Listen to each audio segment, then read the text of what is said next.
настроя, да. Ну, у нас уже все взрослые, получается, вот дочери младше 2 сына, и младшей дочери уже 15. Маме будет 16 еще. Время летит, она даже не знает, так хочется поменьше вернуть всё. это время. Ой. Ну, не совсем младше 6. Да? Я думаю, А все у нас началось, знаете, с чего? Там сарай у нас был, дровник. Нам газ провели, и дровник оказался ненужным. И мой сын как раз ему 17 лет, подрастает, в институте уже учится. И говорит: баба, я хочу вот там в дровнике себе мастерскую и рамочки делать для твоих картин. И продавать будем картины, вот эти напечатанные плоттеры. Ну, говорю, давай, хорошо. И этот сарай начали ремонтировать. То есть демонтировали, представьте, как по-татарски получилось у нас. То есть хочешь поменять розетку, придется тебе крышу менять. Это у нас вот так получилось. Сарай начали делать, поломали. А давай еще одну комнату здесь пристроим. Ну что, какая разница? Это же всего лишь... У меня, говорит, есть $4000, говорит, у меня... Баба, хватит, я думаю. А в итоге $40 000 ушло вот туда. И еще при этом, когда начинали, денег не было. У нас денег, у него только были деньги. И, в принципе, у меня там пару тысяч. И мы начали вот это, бисмилля сказали. Думаю, а когда я всегда верю, знаете, во что? Когда что-то начинаешь с хорошими намерениями, и тогда и сыпется, и деньги появляются, и все появляется, и помощники. Да. И вот так получилось, что вот эти вот непрерывно, мы вот эти за 3 года построили дом, при этом, когда начинали денег, вот так, я говорю, ничего не было, а в итоге у нас все появилось. Что-то продалось, что-то у меня, какие-то покупатели появились, картины. То есть к этому моменту и дом построили, как раз хватило у нас. На самом деле, вот у нас тоже есть дети, да, и одно из пожеланий вообще моих, да, в целом, чтобы они были по жизни инициативными, чтобы они проявляли инициативу, да. И у них были какие-то желания и цели двигаться куда-то, чтобы не были аморфными и бездейственными. Потому что для меня вот бездействие самое разрушительное, что может быть в человеке. Когда человек не хочет ничего делать. Поэтому то, что он к вам подошел, сказал, вот у меня есть деньги, давай будем делать что-то, это да. Вообще круто. И вообще, что он к вам пришел, да, а не к кому-то там, какому-то дядьке, типа, да, вот у меня есть $4000, давай бизнес замутим. Ага. Это очень ценно. И на самом деле это указывает на некоторые моменты, которые, возможно, связаны или с воспитанием, или с тем, как вы жили вообще, да, и живете.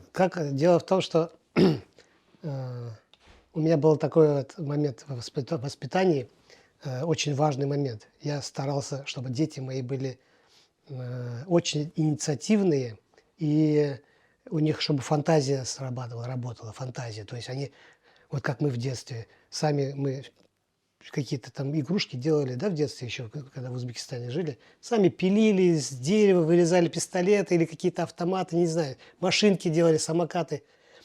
А сейчас все в магазине.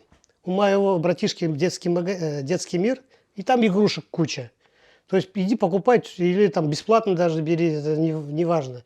А мне это не нравилось. А я даже не покупал специально своим детям игрушки. Я говорю, давайте сами делайте себе. Или сами делайте, или какую-то игрушку. Или какую-то игрушку поломанную, да? Да, да. Которая вот, допустим, не летает, вот не ездит. Он не может продать в магазине игрушку. Я приношу своим детям и говорю, давайте отремонтируйте, оно будет у вас ездить, будет летать, все. И, значит, они самолет с поломанным крылом начинают клеить, там, собирать, и все такое, и у них все это начинает летать. Машина на электронике не ездит, они сами какой-то возраст, 10 лет, 8 лет, они могли вот это все отремонтировать, потому что я стимулировал вот это, да, чтобы они могли. Потом дальше розетка вылетела со стенки, а ему там 8 лет, к примеру. Я говорю, Эден, давай отремонтирую здесь, то есть свет выключим сначала, ты должен это сделать. И вот, значит, он откроет, отремонтирует, на место поставит, закрутит. И вот такое воспитание, я жене говорю, не трогай, и все. А она, значит, по-своему хочет. Я говорю, нет, они будут у меня делать все, я все разрешаю абсолютно. И вот до такой степени разрешила даже 17 лет, когда ему было, он нету мастерской еще, у него станок он купил, пилить доски, да, чтобы там делать столы или что еще, что рамки. И вот там вот в одной из комнат, в доме прямо, он поставил только купил, он то оставил, я говорю, пили прямо здесь, у нас нету места, прямо здесь. И вот он целые 2-3 недели в доме пилил доски. Представляете, что это летало здесь по всему? Моя жена, а я говорю, нет, разрешаю, все. Пускай начинает. Потом у него все пойдет лучше, лучше, лучше. Потом, баба, значит, раз такое дело, давайте уже построим. Дипломная картина была очень интересной. Если вы помните, такой фильм был «У самого синего моря». Помните такой фильм ташкентский? Там с колесами такие баллоны от тракторов, да, и на них плывут дети по речке. Помните, да? И вот такой вот сюжет у меня пришел в голову. Дети бегут с баллонами сверху с горы, и там несколько человек, мальчиков, там есть русские, какой-то рыжий, есть черноволосый, есть лысый, то есть разные национальности, там, как мы там жили. И дети бегут с горы, кто-то прыгнул уже в воду, и уже брызги пошли, а вот одного. А другие бегут, третий вдали. То есть вот такая картина радостная. И когда вот этот диплом я выставил, значит, вся комиссия аж чуть не вздрогнула, стала вот так. До такой степени они говорят, директор говорит, мы, говорит, за последние 10 лет не видели ничего подобного, говорит, этой картине. То есть такая радость, такое веселье, такой цвет. Я это же всю дорогу еще эскизы писал дома, рисовал братишку своего, давай вот так. Я его фотографирую, потом печатаю, сам печатал. Фотографирую, печатаю черно-белые фотографии. Значит, вот как он бежит. Значит, вот это вот все потом в цвете. Он потом стоит, у меня рубашка там где-то лежит на траве, колеса. Все это я, значит, эскизы собираю. Написал такую картину, солнечная картина, яркая. И ее в Ленин-Байрагы напечатали черно-белой. Но у меня больше всего из всей этой картины, знаете, что понравилось? Что вот эта учительница, которая мне всю дорогу ненавидела, не любила, которая мне все время тройки ставила всю дорогу. Она подошла ко мне, как обняла, как прослезилась. И тут вот впервые она вот мне вот как-то, у меня сердце так, и у нее тоже, понимаете? То есть благодаря этой картине у нас растаяло сердце друг друга. Родство произошло. Да. А директор сказал, такой картины подобной не было. А другой директор художественного института в Ташкенте сказал, так, Берем. я ничего не знаю, короче, идешь ко мне, экзамены – это все условности, то есть почти не выше. Я, короче, беру тебя, давай, ко мне, к нам в институт. Я говорю, с удовольствием, большое спасибо, но я хочу там в Москву, Ленинград, туда. Тогда уже на Ленинград я метил почему-то в тот момент. Ну смотри, у тебя здесь синица в руках, а там журавль в небе. Понимаешь, это такое дело, это Москва не просто так. Ну и, в общем, мне дали направление. Во-первых, мне поставили 5 с плюсами, с плюсом, да? 5 с плюсами, написано в скобках, с похвалой комиссии. То есть такое не просто 5, а вот особая 5 какая-то. И дали такую бумагу, давай, в Москву или Ленинград можно поступать с тройками. То есть это бронь, которая вот разрешает с тройкой поступить, только не 2. И я, значит, в Ленинград поехал почему-то. Почему? Потому что там, пока мы учились в училище, все про Ленинград разговаривали. Все про Ленинград. То есть там кто-то в Ленинграде уже культурная учится. столица. Да, вот, короче, вот там красиво, там все такое красиво. Ну, я поехал туда, и на экзаменах я композицию свою сделал композицию, то есть все, что я сделал там на экзаменах, я повесил, а композицию я думаю, так, сделаю дома рамочку. Забрал ее в общежитие, чтобы сделать рамочку и повесить в рамочке. Утром приношу, а там замок висит. И закрыто, и я не могу занести. И тут комиссия собирается и открывает дверь, чтобы зайти туда. А я с этой картиной захожу и вешаю прямо на их глазах. Они сразу зачеркивают на стене, пишут «нет композиции». Я говорю, вот она, нету, ты только что занес. Это значит, не ты сделал, все. И значит, вот у меня все хорошие оценки, 1 2 вот за эту композицию. А у вас дипломная работа сохранилась?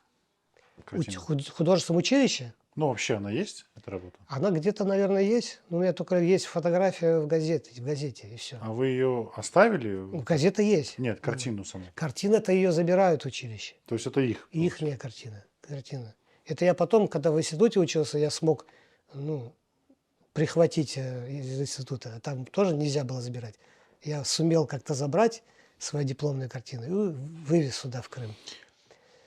Ну, так получилось, что мне двойка, и пришлось мне в этом году не поступать. Потом в армию ушел, вернулся обратно в Ленинград, приехал снова где-то один год, где-то подготавливался, ходил вольнослушателем в Академию художеств в Ленинграде, занимался у одного профессора, и он меня готовил, и ему нравилось. То есть я показал ему картину, ему очень сильно понравилось, и говорит: давай, все, будем готовиться. Я, значит, целый год готовился, работал сторожем с пистолетом. У меня пистолет был. Я охранял какое-то предприятие, где деньги печатают. Завод с госзнака. Там лотерейные билеты, там водяные знаки на бумаге. Это, в общем, охранял. И когда надо было поступать, приехал ко мне Исмет Шейзаде из Москвы. А он уже 1 год уже отучился, уже поступил. Он говорит: Нури, давай, говорит, со мной учиться, давай вместе, давай в Москву. Поехали. Я говорю: давай хотя бы посмотрим для начала. Приехал туда, а там, значит, как раз у них экзамены и картины, значит, выставили картины. И я так посмотрел. В Ленинграде я тоже видел, как это все смотрится. И в Москве. А мне так, в Москве было солнышко светило, так картины висят в институте, такая яркая атмосфера. А картины очень яркие, все разные. Нету таких вот похожих друг на друга.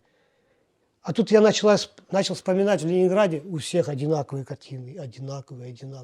Если это там какой-то профессор с каким-то именем, значит, все его ученики, все похожи на него. С другим именем похожи на него. Какому это черту? С третьим именем все похожи на него. Ну, приблизительно вот так. Все похожи на учителя. И я так подумал, а здесь все какие-то разные. Вот в одной мастерской там 10 художников, все разные. Я: охо, вот это мне понравилось. А я уже немножко выше уровня, уже понимаю больше. И все, поехали. И поехал тоже с бронью. Кстати, у меня бронь была еще. У меня на 3 попытки бронь была. Я с этой бронью даже получил не просто троечки, я получил там даже несколько 4. И это было очень хорошо. То есть почти, можно сказать, там 1 тройка, а остальные 4. То есть я даже удивился. Без договоров, без всяких там знакомств. И когда ты видишь список поступивших, ты видишь свою фамилию, и вот это, наверное, такой момент счастья, который неописуемый. Ведь, когда говорят, есть счастье на земле, когда-то. Эти одно из моментов такого счастья, когда ты читаешь свою фамилию среди поступивших. Это навсегда запоминается. Это такое чувство невероятное, что-то невозможное, какое-то космическое, понимаете? И с кем вы разделили это счастье? Там я поступаю, я там никого не знаю, никого не вижу, пока я там нахожусь. Кстати говоря, это был 87-й год. Я когда поступал, там на Красной площади наши тоже выступали. Я поступал, а они выступали. То есть наши вышли, сидели, требовали возвращения в Крым. Вы помните этот момент? 87-й год. Как раз лето. Я поступаю, здесь по телевизору вижу экстремисты, террористы, там, не знаю, как только не называли. Сидят крымские татары на площади, их там выселяли, они там были предателями. Я на фоне этого поступил туда. И когда я учился на 1 курсе, там была такая политэкономия, там предмет такой, национальный вопрос, первый урок. Первый вопрос, национальный вопрос. Мы все, значит, и она, национальный вопрос решен раз и навсегда. У нас нет проблем национальных. А тут студенты 1 курса, уже меня кто-то узнал, уже несколько дней уже общаемся. А у нас есть один крымский татарин, говорит, вот здесь в нашей группе. Она такая покраснела, позеленела, почернела, и потом пришла в себя, говорит: кто это? Я встал. Ой, и она, значит, она коммунистка такая и преподает. Ну, вы знаете, это было неправильно вообще-то. Это было перегибы Советского Союза. И тут же другая песня. Вначале она сказала, их выселяли за что-то, а теперь она говорит, это были перегибы, это было неправильно. И она раз меня успокоила. Я думал, что-то скажу, а потом уже не стал ничего говорить. Она оправдалась, но всю дорогу ставила мне пятерки. И даже я никогда не учился, никогда ничего не Ставила? читал. Она всегда мне ставила пятерки. Почему?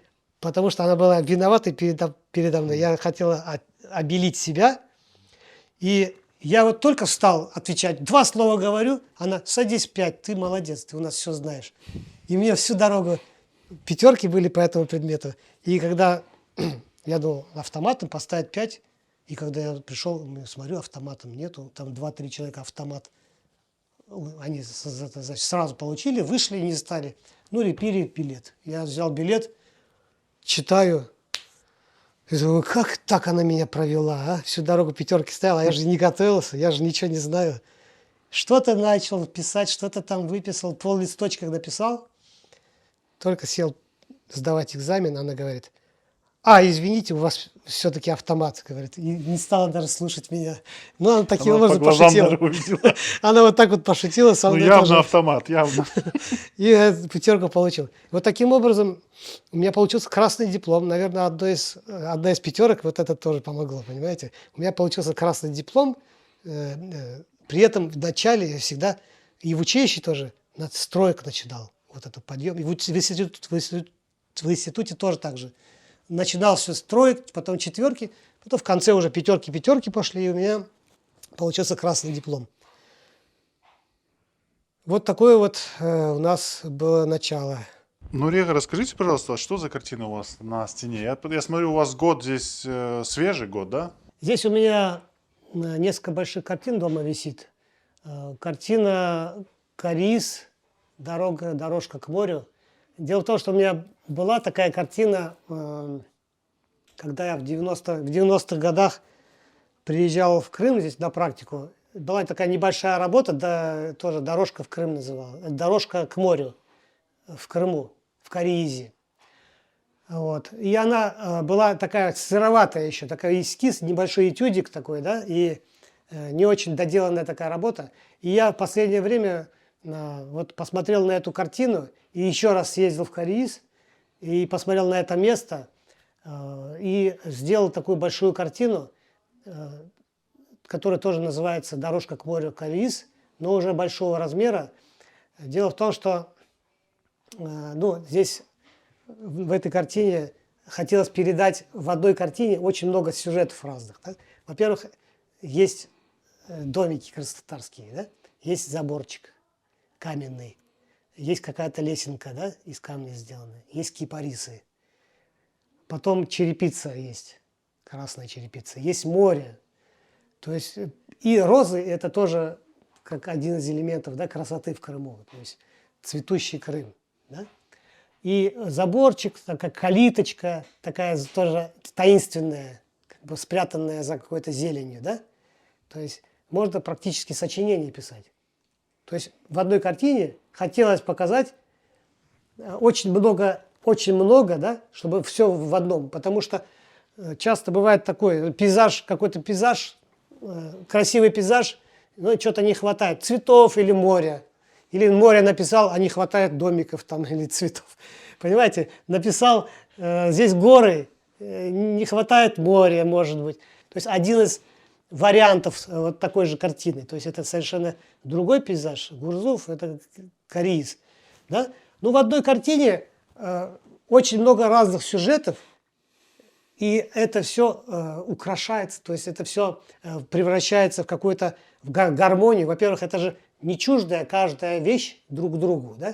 То есть если это было бы вне, то есть если бы оно не ложилось на картину, допустим, это было бы неправильно. Да?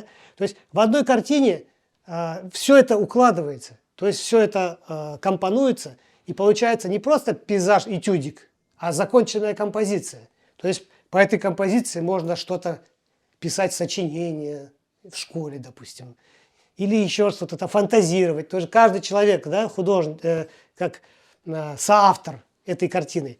То есть человек, он смотрит, там нету людей. Он чувствует, что он там один. То есть зритель чувствует, что он... И он ходит по этим улочкам, сейчас завернет куда-то, эта улочка там неизвестно куда завернет, потом она вниз спустится к морю, да. И вот в этом домике он тоже где-то снимал квартиру, жил, или там кто-то там жил, мои предки там, дедушка, бабушка жили. То есть, вот представьте, у каждого человека, да, своя фантазия, и вот он как будто там находится в этой картине. И вот эта вот дорожка к морю, да, то есть он хочет именно пройтись, спуститься и окунуться в эту голубую лагуну, да.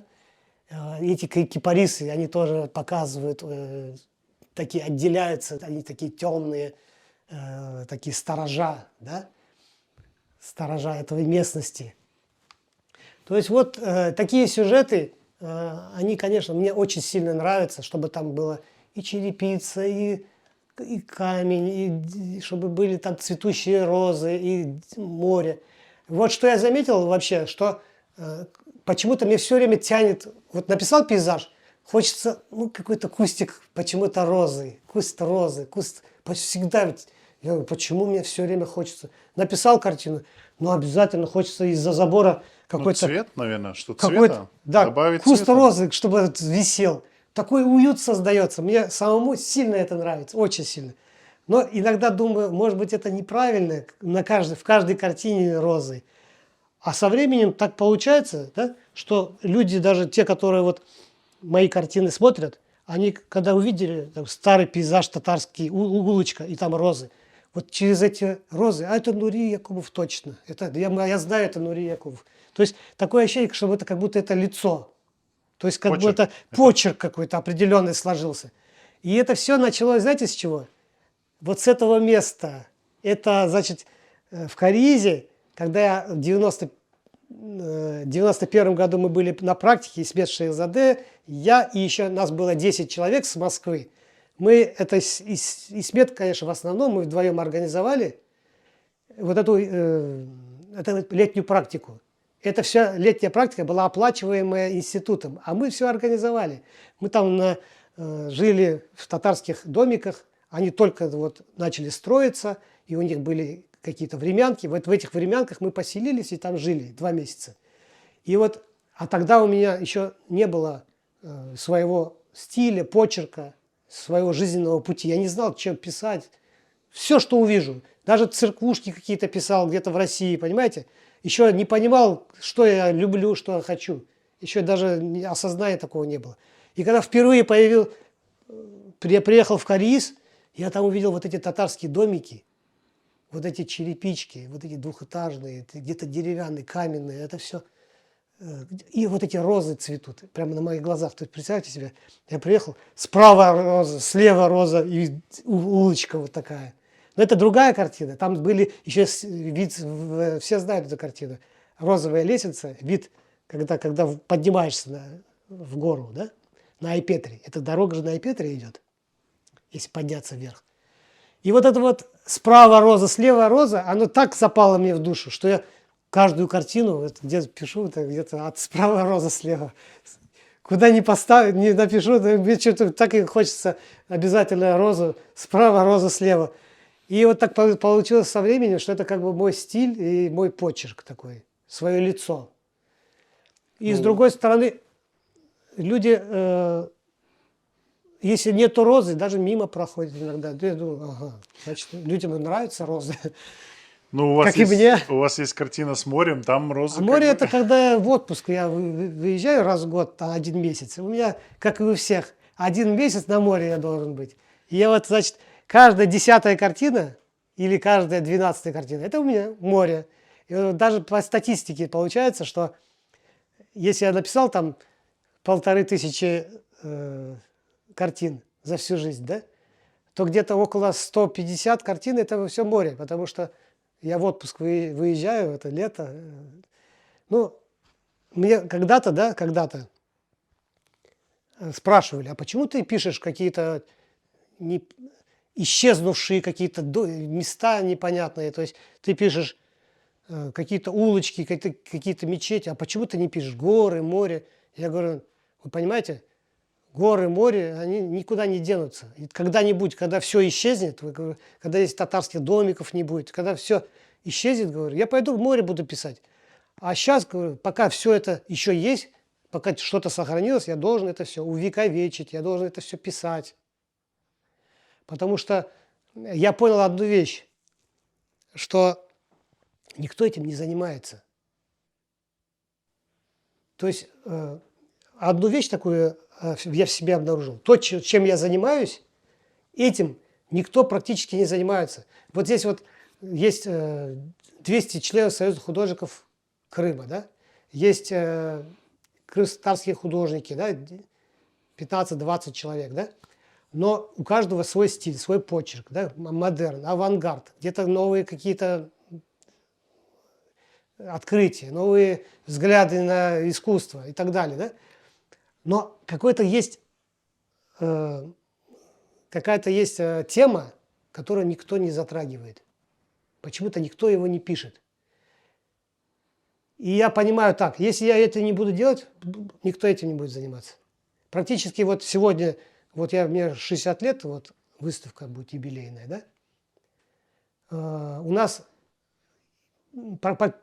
почти не появились художники, которые пишут древний Крым, старый, именно исчезнувший в Крым, да?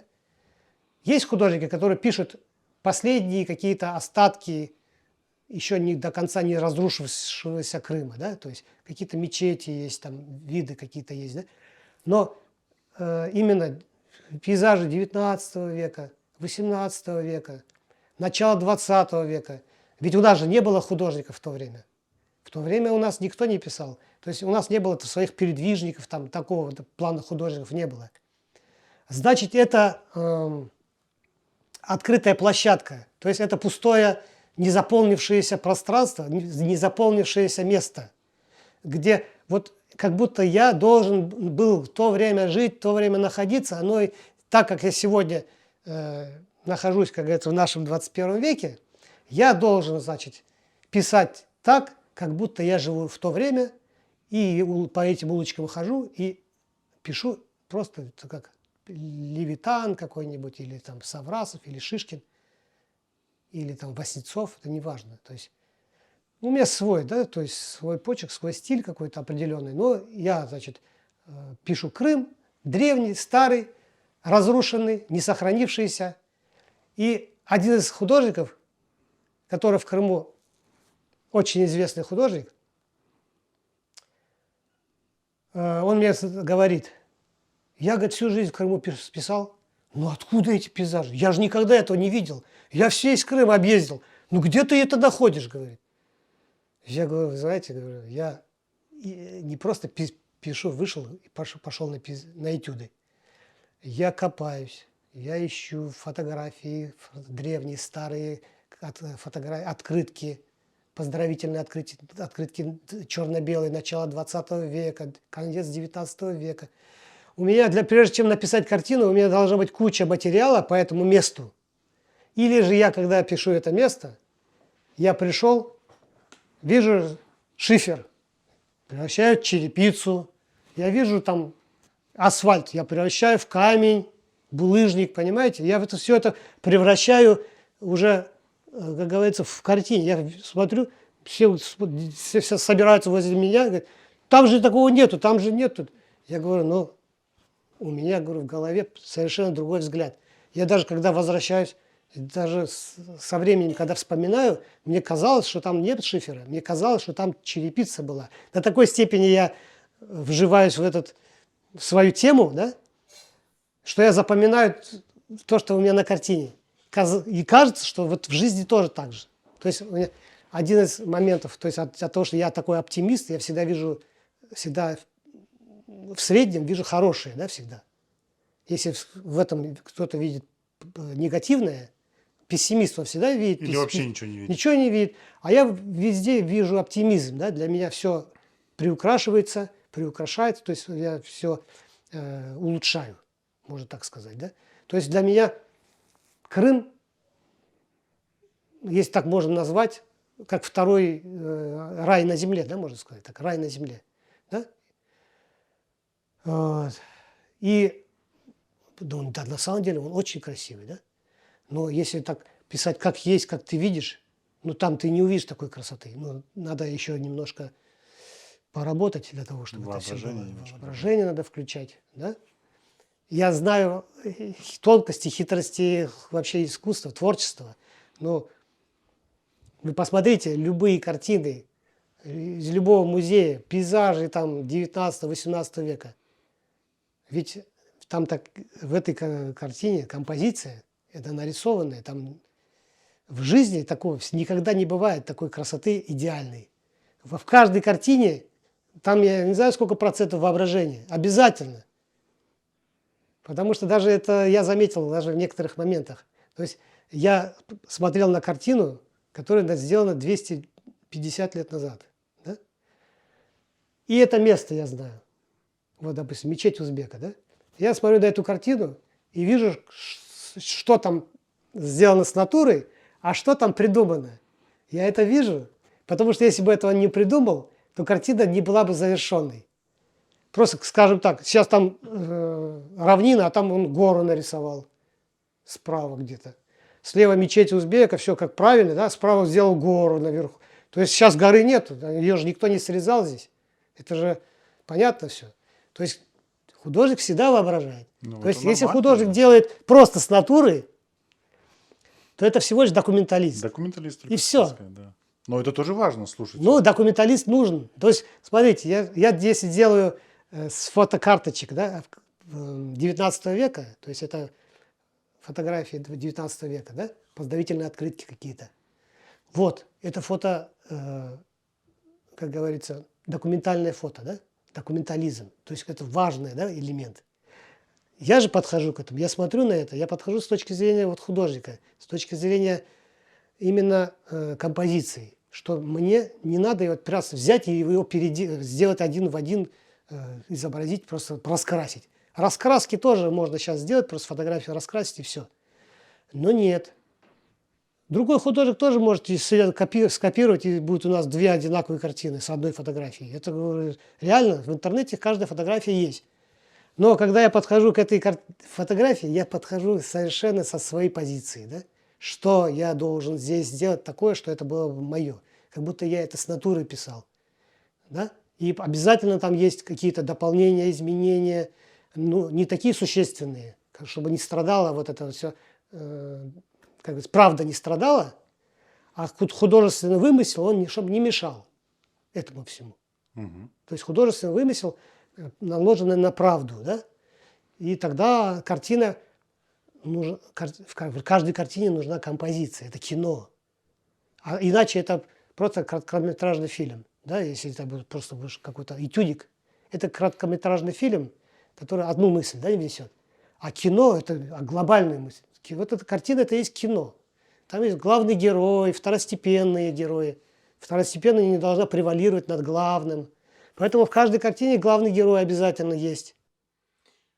Но смотрите, здесь есть момент. Вот если вы говорите про четко написанный этюд, достоверный, документальный, Да. эта же работа, она не манипулирует, она показывает, как есть. Как есть. А вы все равно манипулируете, то есть вы приукрашаете, тем самым влияя на людей в каком-то ключе, в котором вам надо. Если эта картина светлая, если она уютная, значит, вы хотите, чтобы эти эмоции у людей вызывались. Это просто две разные задачи, мне кажется. Да, я по природе вообще всегда оптимист. Я вижу добро, я всегда доверяю людям. Ну, и некоторые пользуются этим моментом тоже, когда слишком доверчивые, да. Но чаще всего это приносит положительные плоды. Ну, я знаю, да, добро всегда хорошо. То есть добрых людей всегда друзья, и у него дела хорошо. У негативных людей и плохо, и со здоровьем даже плохо, у негатива, у любого. Я знаю, что вот негатив в картине, я знаю, что это плохо. Вот смотрите, вот картина, да, вот я пишу пейзаж, да, горы, море, там красиво, это все замечательно, да, я удивляюсь, какие красивые цвета, какие красивые цветовые отношения, да.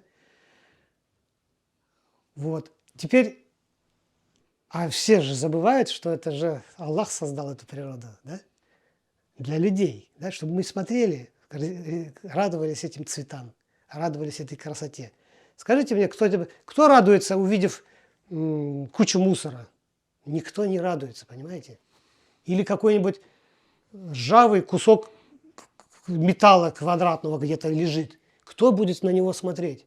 А ведь когда ты превращаешь это в картину, да, вот такой квадратный, там, ржавый кусок какой-нибудь, да, и это должно вызывать какие-то чувства у людей. Ну зачем я буду сейчас... Вот для чего эти чувства? Когда Аллах, да, в природу создал красивую, любит красоту, создал живых существ, красивых, красивые животные, красивые птицы, красивые рыбы, бабочки какие красивые. Это же рисунок Аллаха, это же все Он создал.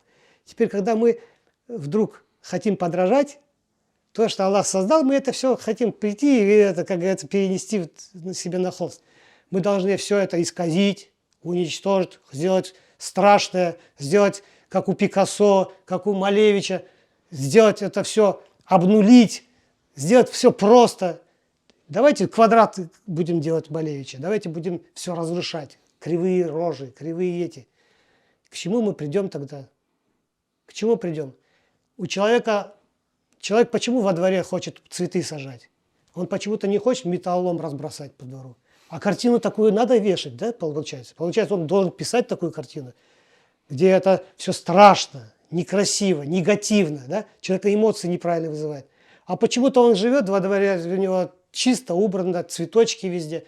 Любит человек, старается приукрасить.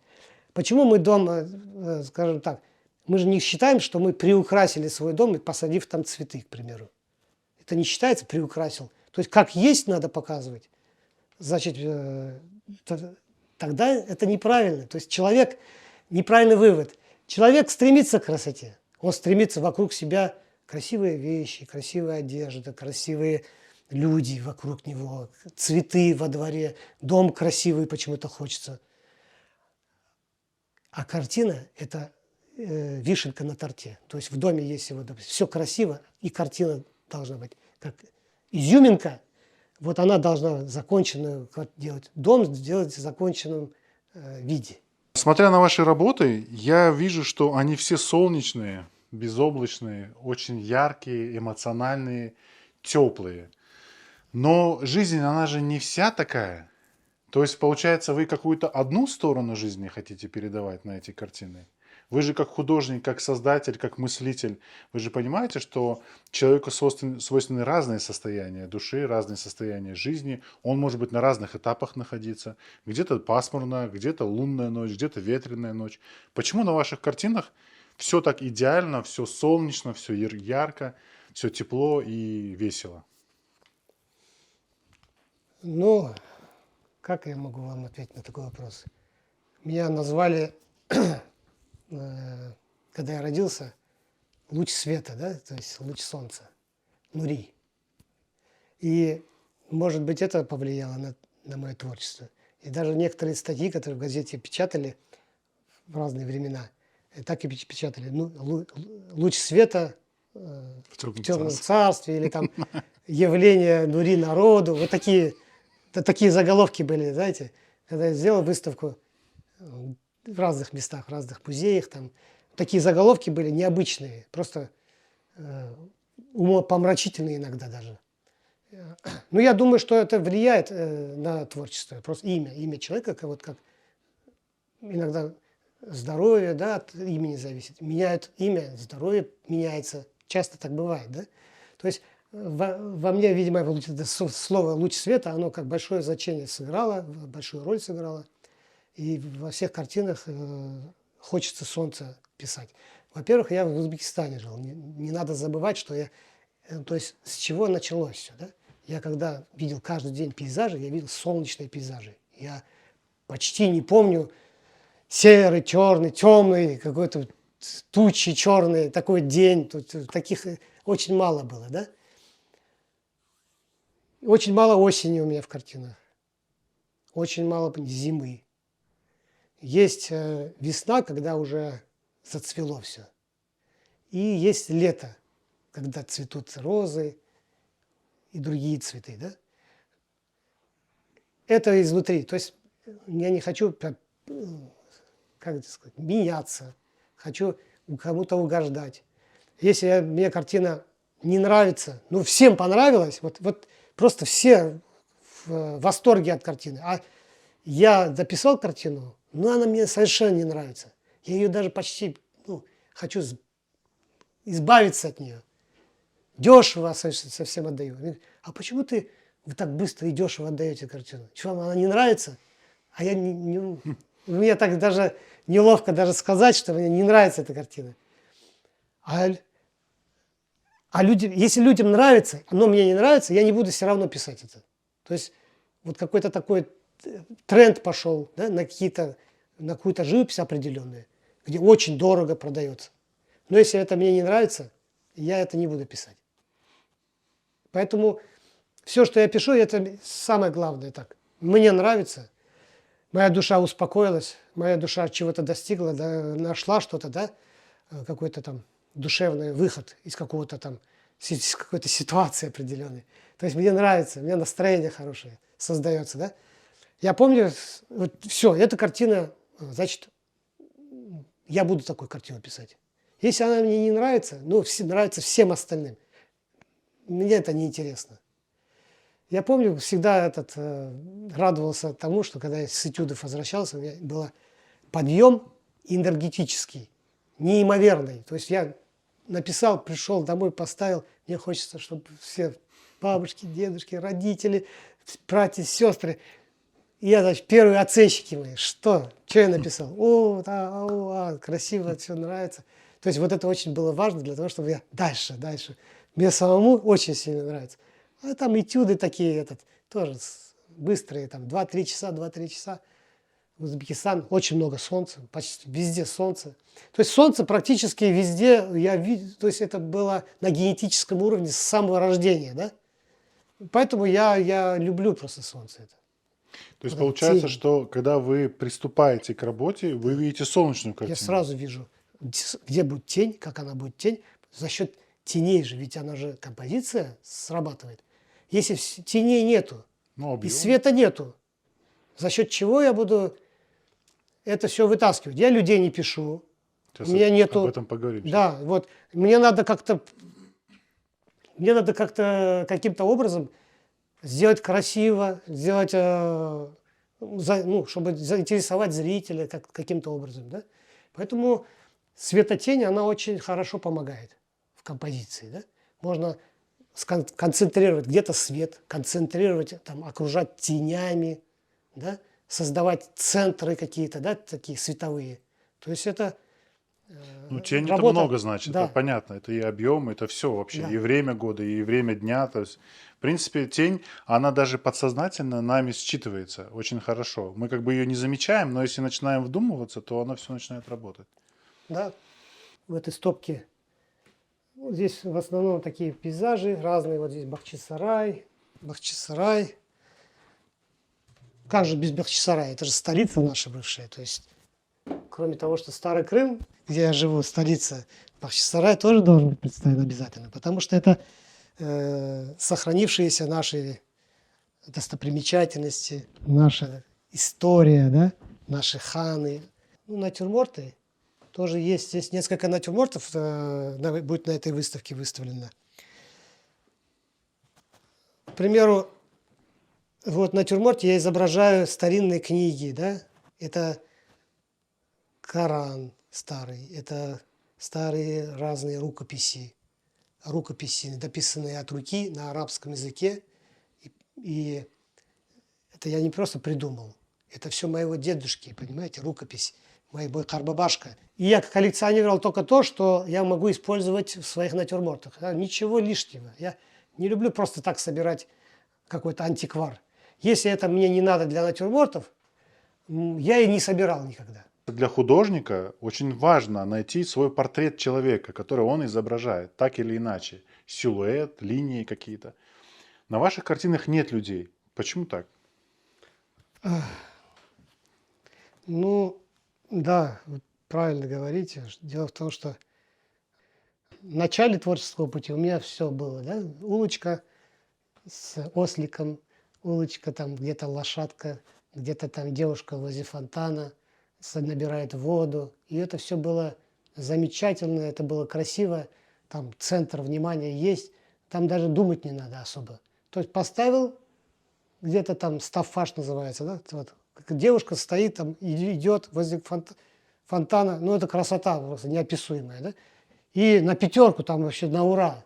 Я вот, вот из-за этого даже, из-за того, что это все было интересно, популярно, в Турции, когда я начал выставки там делать, они везде вот хотели вот этого, такой сюжет. Ослик, там какой-то всадник на осле, там дедушка идет, в чалме, там где-то девушка идет с кувшином, это все красиво, с корзинками кто-то идет. Ну, старая древняя улочка, и вдруг идет такой интересный персонаж, и это все было гармонично и на ура. И вдруг однажды я перестал это писать, изображать. Ну, причина у меня была такая, да, я начал изучать свою религию и наткнулся на хадисы, где очень много хадисов, наверное, около 20 хадисов я прочитал про художников, только про художников. Хадисы об изображении людей. Представляете, вот насколько это вот сюда вошло. То есть появился определенный страх, определенное понимание, да, действительности. То есть, представьте себе, да, я читаю, художник, который изображает живых существ, да, Аллах скажет, если ты дашь душу этому изображению своему, то ты попадешь в рай. А вы этого никогда не сможете сделать. $1 000 000 дадите, говорю, не изображу даже, говорю, комара вот там на этой картине. Они просто удивились, как это такие пошли разговоры, там, Нури не пишет, он умер, все, как художник умер. И там картины поднялись в цене неимоверно, все, которые с людьми были. Потому что он умер, людей не изображает. А теперь он без людей. Без людей эта картина ничего не стоит теперь. Я, значит, отправляю в Турцию картину без людей. Они ничего не стоят, а с людьми стоят очень дорого. То есть Аллах испытывает каждого человека вот своим любимым делом. Любимым. Ваши картины сегодня присутствуют в огромном количестве. Ну, по крайней мере, в Крыму, в заведениях, репродукции, напечатанные. Понятное дело, есть оригинал, есть напечатанное. Но вот это обилие ваших работ вообще сейчас у людей в домах, в заведениях, узнаваемость, соответственно, ваших работ. Как вы к этому относитесь? Вот вообще на эту тему вы думали? Ну, вообще я мечтал об этом когда-то в юности, чтобы в каждой картине, в каждой доме красноярской семье были картины о Крыме, чтобы у всех висели мои картины. Об этом я просто когда-то мечтал, и я не думал, что это можно реализовать вообще в жизни как-то. Потому что это все-таки сложно, это рамки, типографии, это все как-то задействовать надо очень много всего, да. И я не понимал, что можно как-то по-другому все. Ну, когда появились технологии определенные, да, вот это 2003 год был, определенная технология напечатания в домашних условиях, это все совершенно поменяло абсолютно дело. Просто сами люди спрашивали, требовали этого. То есть запрос был, да? Запрос был, да. То есть, смотрите, приходят, говорят, у меня магазин, я хочу продавать вот эти карты, я видел там, я хочу продавать, давай ко мне. И вот появились вот такие заказчики, клиенты, которые у себя в магазинах в разных городах. И таких городов много, там почти в большинстве городов Крыма такие магазинчики есть, где вот эти продаются картины. Поэтому почти в каждом доме, кто хочет, может быть, не у всех, но кто хочет, всегда может купить в магазине. И в Симферополе, и в Бахчисарае, и в Феодосии, и в Судаке, в Ялте, во многих местах это все можно купить. Для меня это, как бы сказать, приятно, конечно. То есть осознавать то, что люди это все вешают. Но я знаю, что люди хотят многие купить картины настоящие, да? Если бы не печатанная картина, я бы, наверное, сейчас больше продавал бы картин. Сейчас меньше, потому что есть вариант подешевле купить напечатанную копию, чем оригинал. Это, конечно, страдает творчество в этом отношении. Но в то же время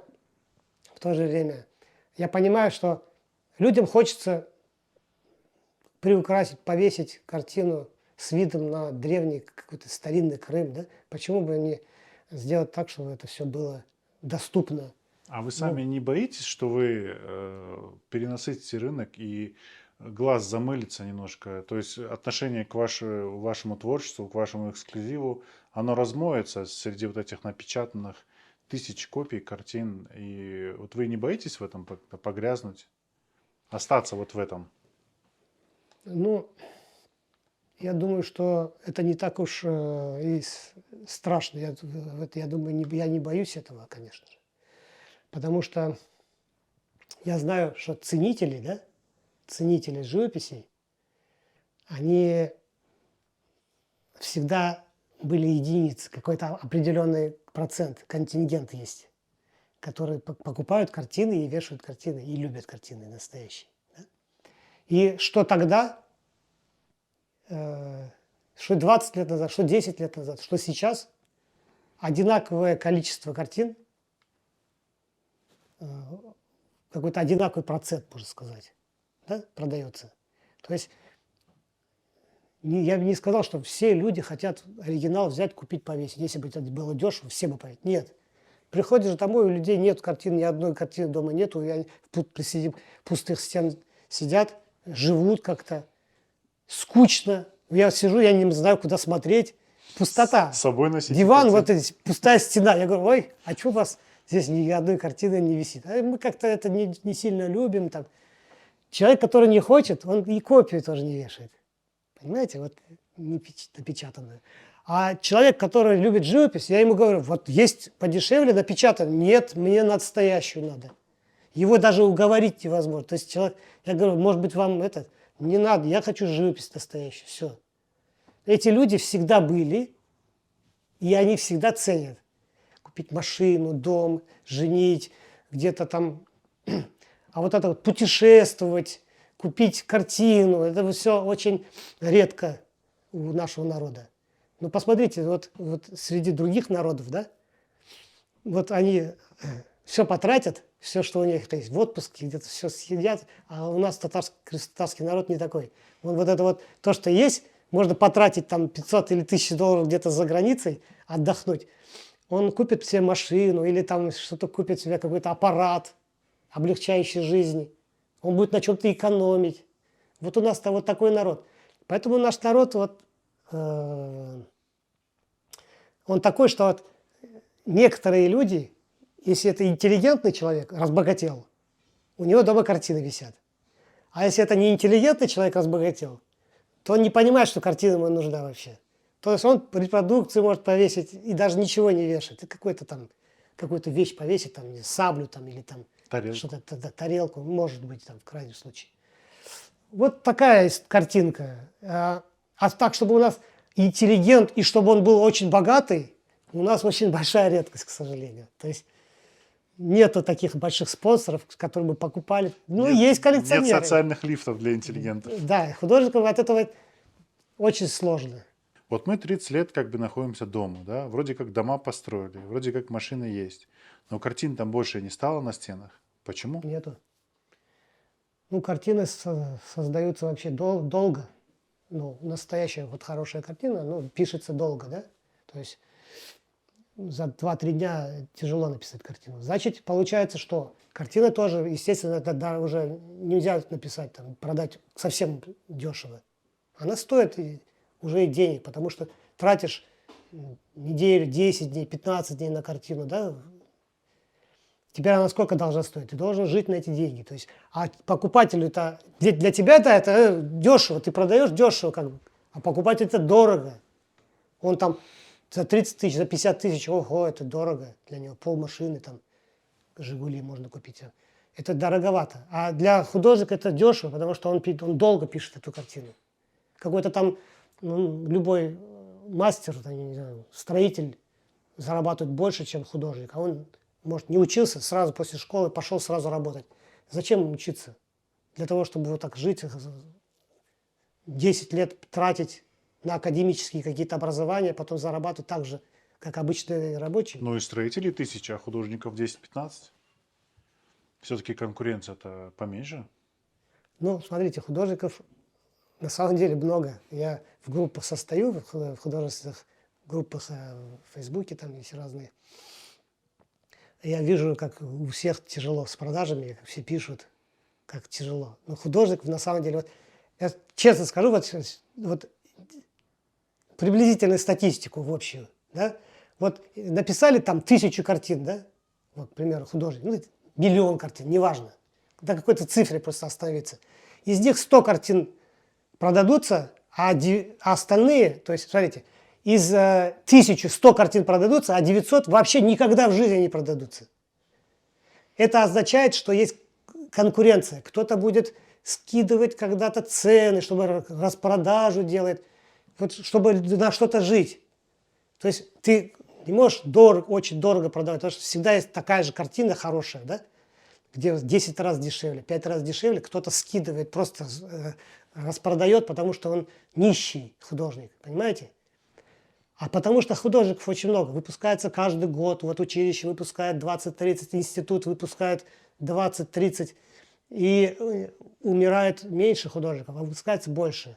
То есть в итоге в целом растут, количество художников растет. Получается, художники в плюсе, население уменьшается, а художников увеличивается. Ну, художников много, да. То есть я замечаю, обращаю внимание, что вот иногда такие переписки, вот работу потеряла, вот что-то не знаю, может быть, картины начать писать. Я вот что-то писала в детстве. И человек, вот, который потерял все надежду на заработок, он думает, что там теперь хорошо будет. И становится художников еще больше. А я вижу, что необразованных художников очень много, и картины пишут, нормальные картины. То есть не надо учиться сильно, чтобы написать какой-то пейзажик, там такой незамысловатый, и дешево продать. То есть, вот не поверите, да, Тео Ван Гог, может быть, слышали про него? Если не слышали, то есть у него была галерея своя, а картины писал Ван Гог, он не мог продать его картины. У него своя художественная галерея, он продавал картины, не мог продать своего брата картины. Представьте себе, вот такая вот творческая этот.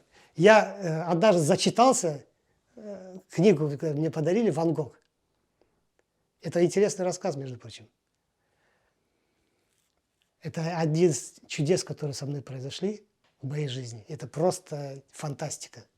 Я просто читал книгу, которую мне подарили в поезде. Я ехал в Крым с Москвы, когда я учился в Суриковском институте.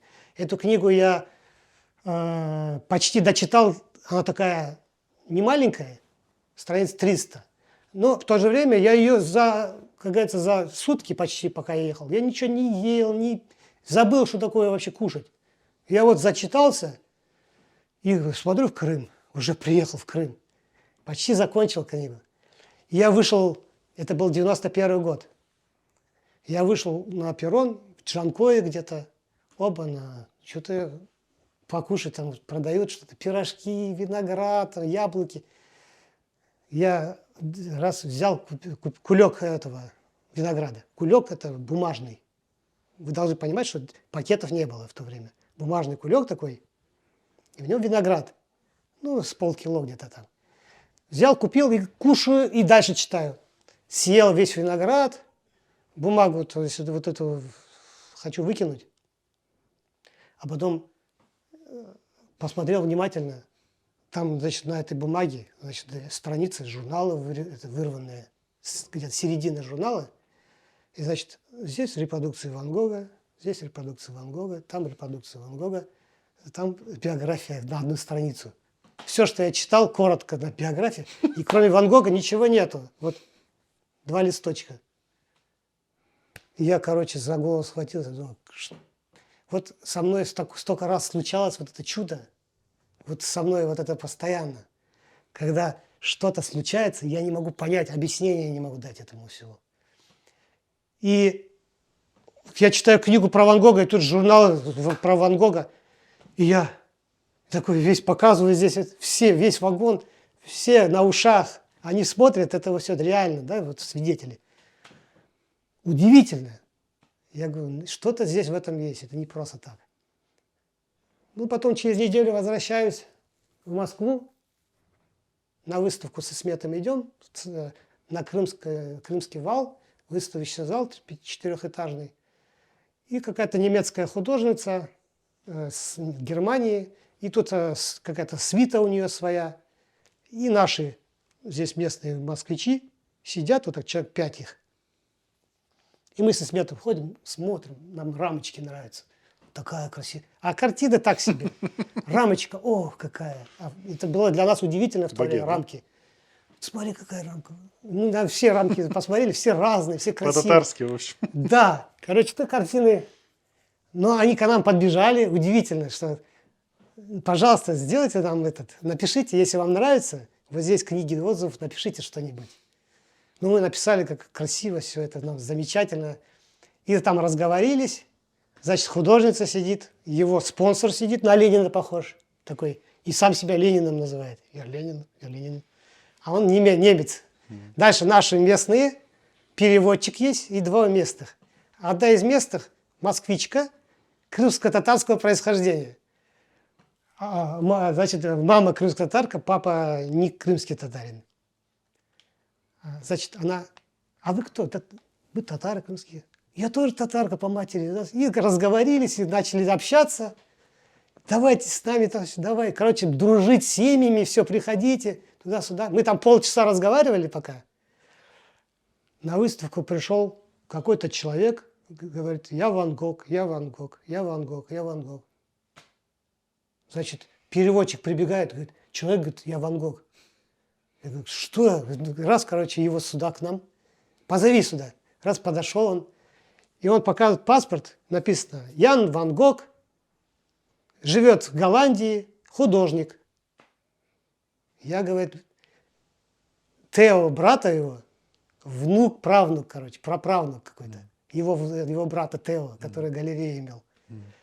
Я говорю, а вы знаете, неделю назад, говорю, я читал книжку про Ван Гога, и говорю, там такое случилось, и вдруг с вами передо мной вы стоите, говорю. Я говорю, для меня это, говорю, какое-то 2 чуда произошло, а тут 3-е чудо, говорю. Он говорит, как? Я говорю, вот так вот, так вот. Это не может быть за неделю 3 Ван Гога, говорю. Это слишком много, говорю. И он на английском языке говорит, где-то переводчик переводит, в основном на английском языке. Что-то я знал. И он, короче, весь меня тоже ему понравился рассказ, и он, все, приезжай ко мне. И мы пошли вечером еще вместе, пошли в театр, посидели в каком-то там спектакле, и он мне визитку свою подарил.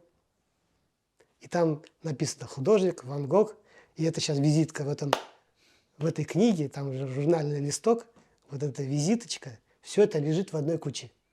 И у меня, говорю, Баллар, моим детям говорю, вот эту вещь никогда не теряйте. Когда я умру, говорю, вот в эту штуку, говорю, вот это все 3 вместе продадите, говорю, за $1 миллион, говорю, на аукционе. Потому что, говорю, а по отдельности они ничего не стоят, говорю, а вместе они ценность. А вы сейчас не пробовали? Сейчас Я еще, мало того, когда была выставка, одна из выставок в Феодосии, напишите биографию про себя. Что, как, когда, что было. Я говорю, дай-ка я историю про Ван Гога напишу на своей биографии, в заметке. И дома готовился к выставке и пишу, что я однажды был знаком с внуком брата там, Ван Гога, туда-сюда, вот, и как это произошло, пишу, и в это время по телевизору про Ван Гога начали говорить. Я просто в шоке был. А потом, когда выставка прошла, вот открылась выставка, на этой выставке пришла та женщина, которую я 30 лет не видел, когда мы с Ван Гогом встречались, вот эта татарка пришла на эту выставку. Я говорю, неужели такие вещи случаются? И она случайно на один день здесь оказалась, и оказалась на этой выставке именно. И она как раз, вот мы знакомились с Ван Гогом, когда вместе были на одной выставке. То есть сколько раз это все произошло. И теперь я что хочу сказать? Ну, разве бывают случайности в жизни, если бы он не Аллах? Есть у вас последователи или те, кто хотят идти по вашему пути или хотят как бы вашу технику? Ну, то есть есть у вас какие-то планы, может быть, или какие-то ученики? Сказать, чтобы вот этот художник мой ученик, не могу сказать. Вот. Да, учились, есть ученики, которые получили, а он архитектором стал. Ну, сказать, что это вот прям последователь, не могу сказать. Вот такое дело с учениками. Ну, сам я не преподаватель. и преподавательской деятельностью мало занимался. Это было очень редко и нестабильно. Сказать. Ну, мастер-классы проходил, делал мастер-классы, но это тоже, я бы не сказал, что это мои ученики, теперь они все. Может быть, кто-нибудь и пошел дальше, я не знаю. Иногда бывает, что ты не знаешь даже, где-то что-то кому-то помог, а он уже там, кто, допустим, мой учитель, который в художественной студии мне преподавал, он наверняка не знает, что Да. это сейчас есть художник, есть какой-то есть. Навряд ли он ваш Навряд ли путь он отследил. знает, потому что ему тогда было уже лет под 40, мне было 16, сейчас сколько ему, 85 или 90, живой, не живой. Вот это, бывает такой момент, да, ты не знаешь, а где-то что кто-то там уже очень известный художник, там, возможно такое. Поэтому есть такие ученики, которые учатся, а я об этом даже не знаю. А вам важнее что, признание народа или специалистов, профессионалов? Мне в разные времена по-разному было. Сейчас. Вот сейчас для меня важно, чтобы я внес просто красоту в народ, добро. То есть народ важнее? Да, народ, да. Чтобы люди видели красоту, чтобы люди воспитывались на красоте, люди воспитывались на правильных вещах. То есть стараюсь сделать правильную вещь, да, то есть положительную. Человек будет изучать историю нашу. Вот так наши харбашки, биташки жили, вот такие плоские крыши были, вот это такие черепицы были, сейчас уже нету, вот по этим картинам. А по фотографии человек не воспитывается. Это да, есть, попадается, он так, о, интересно, о, интересно. Картина же работает по-другому. Оно как кино. Как кино работает. То есть кино впечатляет, да, человека, запоминает человек кино. Потому что кино есть сюжет, есть актеры, есть талант, есть сюжет красивый, есть хэппи-энд красивый, да, то есть все красиво сделано. Вот картина тоже, вот как кино, да, оно человека, когда он человек сильно, он въедается, да, в человека, вгрызается. То есть можно картинами влиять на людей, на воспитание детей, на школьников, воспитание подрастающего поколения. Я надеюсь, что ваше творчество помогает людям найти эти ответы, да, или хотя бы обрести чуть больше уюта и тепла, чем у него сейчас в жизни есть. То есть какую-то поддержку получить. Саунас Нурия, что выделили нам время, потратили на нас ваше драгоценное время, мы это ценим. Я тоже очень рад. Чох Саунас, приезжайте еще. Всегда буду рад.